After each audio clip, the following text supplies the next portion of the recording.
what's worth it and what.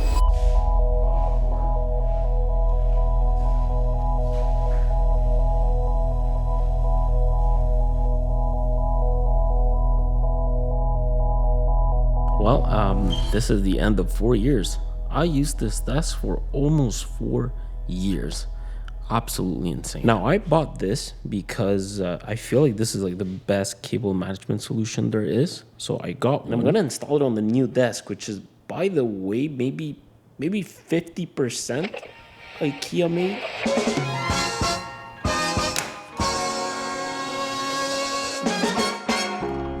Genuinely, I can't focus. I've got the game playing on, like Brazil is playing right now, and it's 1-1 against Japan, and it's just I'm pulling my hairs out. Anyways, while I have got the games playing on background, I'm actually trying to put this setup together. This here, by the way, is the #1 cable management I recommend. I got this from Ergon the other day, and it's so clutch because it comes with this power bar.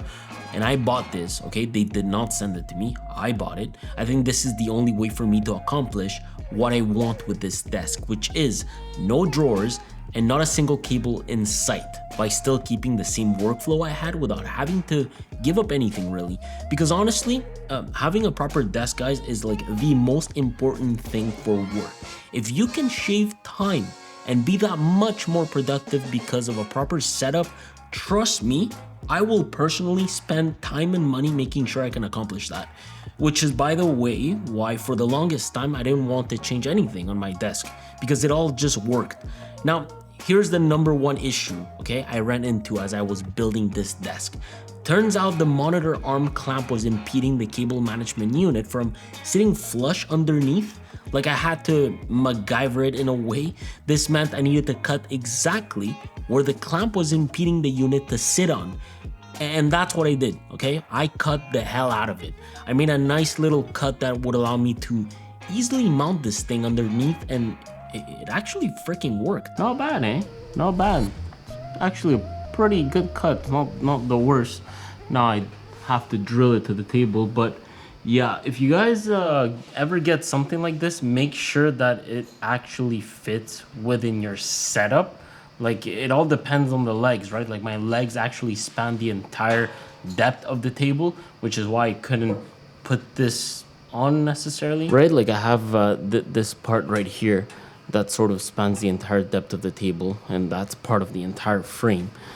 I was able to MacGyver it, cut that hole, and kind of use the gap in between those arms and the table itself to slide it through there. At least this gave me the ability to mount this cable rack, which looks really good for what it is. Like, at the end of the day, it's a cable rack, and they're usually quite ugly, right?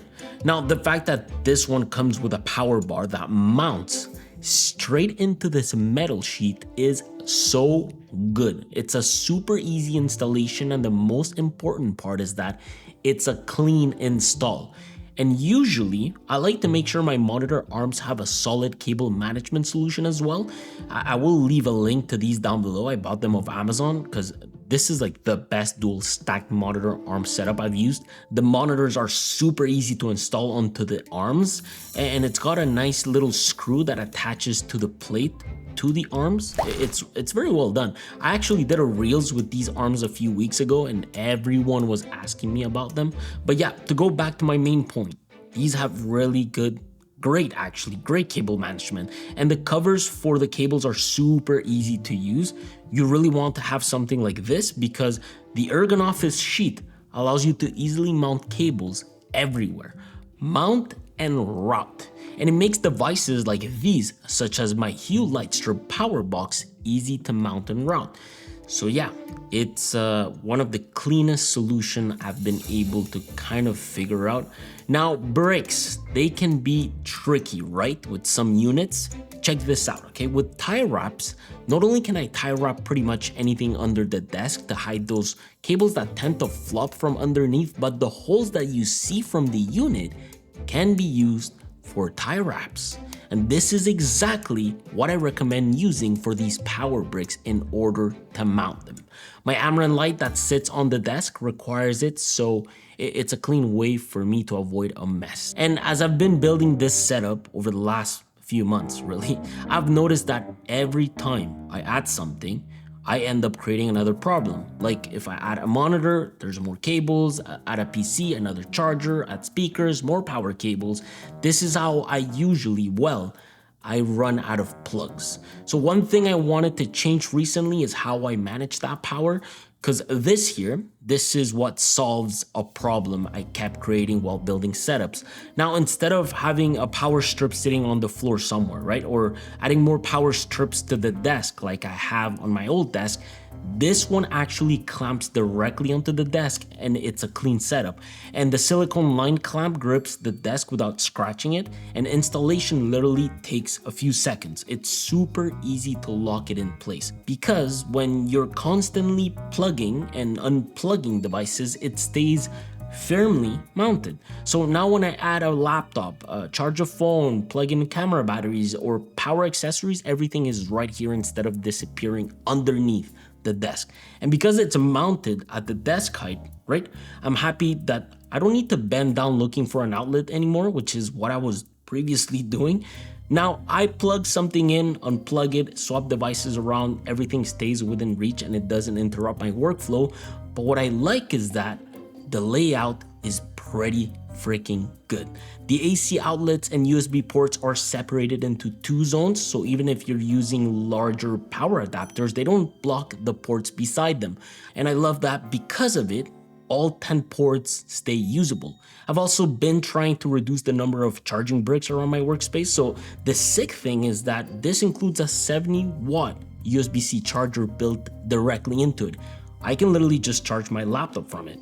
That's one less charger and one less thing cluttering the setup. It also includes a 1,500 joules of surge protection, which is always nice when you're plugging expensive gear into the same power strip. I find it's like a huge addition to the way I now plan setups. So if you're currently building a setup of your own, I'll leave a link to this down below because I think it's super clutch. You know, I had absolutely no idea they made these. And what these are is that these are right angle USB to USB. Let me just show you. See this? Male to female right angle, because I'm using the KVM feature on this monitor in case I want to connect a second device to this entire setup. And I don't know if you guys can see, but that port right there is too close to the pole of the arm. Because look, this is my keyboard cable, and if I try to connect this to the back, it won't properly fit because it's too, you see that? It's just too long. With this, check this out. Bam. How freaking cool is that? Now I can take my long ass cable and just plug it right there. Bam. There you go. That's cool. My God, that's a lot of conversion. USB-C to USB-C female to USB-A, from USB-A to right angle USB-A. But hey, it works and it's clean as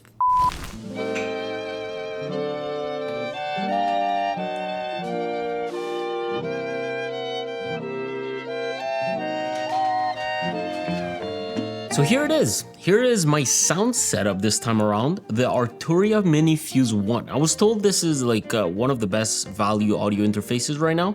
I wanted a simple low noise audio interface with professional grade preamps. That's all I wanted. Because at the end of the day, this pairs with my HS5 Yamaha speakers. I love how they included room control and high trim adjustments, so you can dial them in for a more accurate listening experience. The HS5s include both balanced XLR and 1/4 inch TRS input. It helps deliver that clean pro audio I wanted. And the cabinet is built to minimize unwanted vibrations, so you hear more of your audio and less of the speaker itself. For the techies, this delivers a 5-inch cone woofer, 1-inch dome tweeter, which is all a classic config, and outputs 70 watts total output. My Rode boom arm also connects to my audio interface, of course, and I love a good boom arm because I use it to route cables, and good arms will deliver proper mounting points for your XLR cables, and my cable, well, it actually connects to my Shure MV7 Plus. This is inspired by the legendary Shure SM7B design and sound. This newer version of the MV7 adds features like an improved auto level mode, a digital popper stopper, real-time denoiser, and a customizable LED touch panel, which again connects to my Mini Fuse 1, where again, everything just gets processed into a clean, low noise audio signal, which is all I really wanted for my setup really. And all it took was a single cable connecting the interface to my Mini ITX. I really wanted to keep it as simple as possible because just like my PC, I wanted things to be kept simple and minimal. Now, I'm actually starting to shy away from productivity ergonomic mouses. I found myself not needing as many buttons finally, and truly, all I want is a lightweight mouse with a great optical sensor and great latency. And because I love the shape of the Death Adder so much, I got the Razer Death Adder V4 Pro.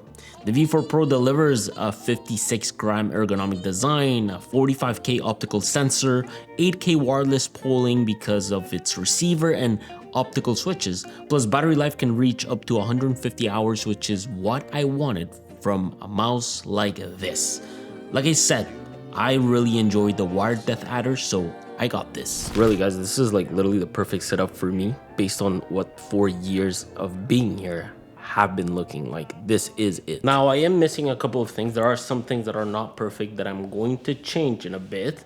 But you guys see that cable? That has to go. Okay, so I need a longer DisplayPort cable because it also shows right here, and I'm not a fan of that. Other than that, there's literally barely any cables in sight, and I really like that. The only cable that annoys me is this one and that cable, which is the Ethernet that now routes all the way on top. And this is where I have my whole internet setup, which is a disgusting mess. I actually bought a rack for this, where my server, which I dismantled not long ago, is going to go into. And you guys are gonna get an entire video for that because it's going to be freaking cool. Trust me. Right now, however, is time for this bad boy because I'm running literally power everything in the office. Another thing that is going to be part of this setup. Check this out, okay? Okay, so you guys remember how we used to install domes right on these setups?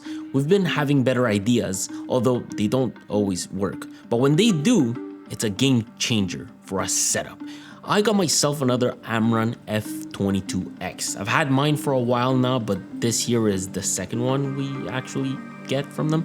Amran actually power our entire office. I'll leave links down below to them, but essentially, I wanted to really shine light on top of my desk, and this is the only light source we found that was powerful enough and sleek enough to make it work. The nice part is that because we have floating ceilings here, we found these adapters that pretty much allow us to hang these from above with these ceilings that man, they need a bit of work.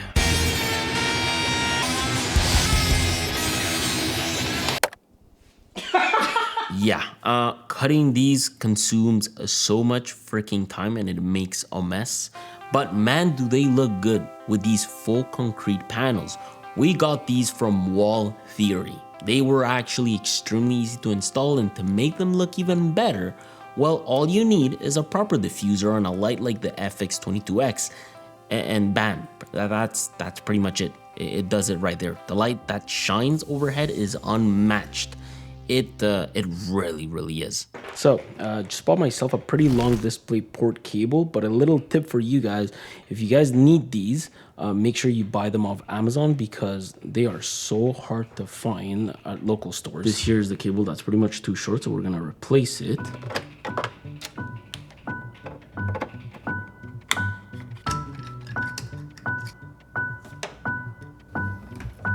I can put it in this hole that I was cutting. Now I've got my cable coming out of here to make it come out of this other hole. I could fold it here and attach it here. So that's what I just did. And now connect it right here. This is what my new setup looks like.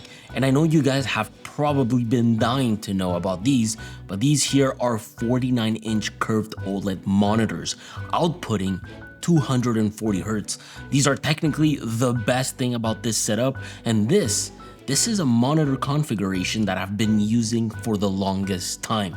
I know some of you guys think I'm breaking my neck here. He has a giant's neck. No, in all seriousness, I really like this setup. Check this out, okay? Notion on top. I can break that down with Explorer or maybe even Epidemic Sound, for example, then use my main monitor for gaming or video editing, really. I mean, it's so good. It's so good, and the gloss is actually not the worst at all. Colors are extremely gorgeous, really. It's got a 0.03 millisecond response time with a 1800R curve, which is super important for me to be able to accomplish a dual setup that didn't look out of place. Brightness is plenty. On paper, it's set to output 1000 nits. I will say the menu is very bare bones in terms of design, but it does the job, and technically, I mean, that's all I care about. With this, it's got plenty of ports in the back, including a power delivery USB-C port at 90 watts and KVM. But I guess I already mentioned that. KVM actually connects this keyboard here, the Gravistar Mercury V60 Pro. So, I actually saw this on Instagram and I just bought it immediately. I really like the finish. I've been using my Mode keyboard for the longest time, so I was kind of excited to just like jump into something new. Definitely cheaper than my Mode, but I'd say it's much better than the average gaming keyboard. It comes with frosted / translucent PBT keycaps. It shouldn't develop any shine over time, or at least not as quickly. Gravistar usually implemented some custom UFO Hall effect magnetic switches on this. It offers rapid trigger, has adjustable actuation, 8000 Hz polling, and very low latency. It's practically just a gamer's keyboard, really. But I got it because, well, I love this CNC machine aluminum chassis, and it's pretty good with acoustics, which is super important because we record a lot of sound in the office. So yeah, the strokes aren't the loudest. My mouse, I talked about this already, but I didn't talk too much about the Artisan mouse mat. I genuinely love Artisan because their mouse mats make mouses glide incredibly well. I got the firm mat because I didn't want the mouse to sink into the mat and I wanted a consistent slide. Now that I play competitive gaming, even though my PC can very much output games like so, but this here is my mini ITX that used to power my old racing sim. That's right, a mini ITX that took quite a while to build, inspired by Optimum Tech, or I guess replicated. Yeah, replicated. That's the right word. I went mini ITX because I wanted this to be as portable as possible and I wanted to build a setup around it. In short, it's now got a 5080 with a Ryzen 9 9950X3D, 64 gigabytes of RAM, all of it in this Form DT1 case. I'll leave the links to all components down below, but yeah, I've been saving this for this exact opportunity, and I also made a dedicated video on this, so go check it out. There was a point though where I did want to take this and convert this into a Linux machine, but I just can't. I depend way too much on Adobe, so yep. The last thing, my chair. This is actually better than my Embody. Yup, that's right. I mean, for the price, I would hope so. But man, this is like really comfortable. It's got a whole massage / lumbar electric motor. I've only had it for a few months, so I can't really talk much about the longevity. But before I hype it up, one of my friends on Instagram said his actually broke on its own. So I'm not convinced with long-term usability here, but mine has been great up to now. It literally feels like a BMW M4 seat, and those are mad comfortable. I really like the comfort. I made a whole video about it on the channel. Check that out. Up to this point, this is pretty much it. I don't think I need to change anything else other than coming up with a better way to hide my overhead light cable. But what you see here is exactly the style we want to start implementing all around this new studio, which by the way is coming soon.